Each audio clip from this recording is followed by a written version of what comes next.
एक बार भगवान बुद्ध अपने भिक्षुओं के साथ भ्रमण करते हुए एक छोटे से गांव में पहुंचे। गांव के लोगों ने जब सुना कि बुद्ध स्वयं उनके गांव आए हैं, तो मानो पूरे गांव में हर्ष की लहर दौड़ गई। हर कोई उन्हें देखने, सुनने और उनके चरणों में बैठने के लिए उमड़ पड़ा। गांव के चौक में जब बुद्ध शांत भाव से विराजमान हुए, तो वहां ऐसा सन्नाटा छा गया जैसे समय स्वयं ठहर गया हो।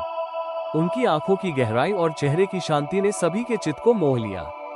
तभी गांव के बुजुर्ग आगे बढ़े और दोनों हाथों को जोड़कर विनम्र स्वर में बोले, भगवान, हम सब बड़े उलझन में हैं। संसार में इतने मत, इतने संप्रदाय और इतने धर्म हैं। हर कोई अपने मार्ग को ही श्रेष्ठ बताता है। हम नहीं जानते किसका अनुसरण करें। हमें कौन सा धर्म अपनाना चाहिए जिससे जीवन सार्थक बने और दुखों से मुक्ति मिल सके। बुद्ध कुछ क्षण मौन रहे, फिर मुस्कुराकर बोले, धर्म का चुनाव नाम देखकर मत करो, परंपरा देखकर मत करो। सच्चा धर्म वही है जो तुम्हें भीतर से पवित्र बनाए, तुम्हारे मन में करुणा, सत्य और अहिंसा को जागृत करे। जहाँ लोभ, क्रोध और अज्ञान का अंधकार मिटे और शांति, प्रेम और करुणा का प्रकाश प्रकट हो, वही धर्म तुम्हारे लिए श्रेष्ठ है। धर्म वो नहीं है जो केवल वाद विवाद में अटका दे। धर्म वो है जो तुम्हें भीतर से स्वतंत्र कर दे और दूसरों के सुख दुख में सहभागी बनना सिखाए। इसके बाद बुद्ध ने एक उदाहरण दिया, जैसे सोने को असली परखने के लिए उसे काटा, घिसा और आग में तपाया जाता है, वैसे ही धर्म को भी अनुभव और विवेक की कसौटी पर परखो।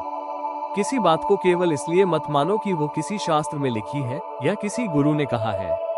जो तुम स्वयं अनुभव करो कि यह हितकारी है, ये तुम्हारे और दूसरों के दुखों को कम करता है, वही धर्म अपनाओ।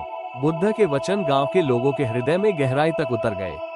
उनकी आंखों में चमक आ गई, जैसे जीवन का मार्ग अचानक स्पष्ट हो गया हो।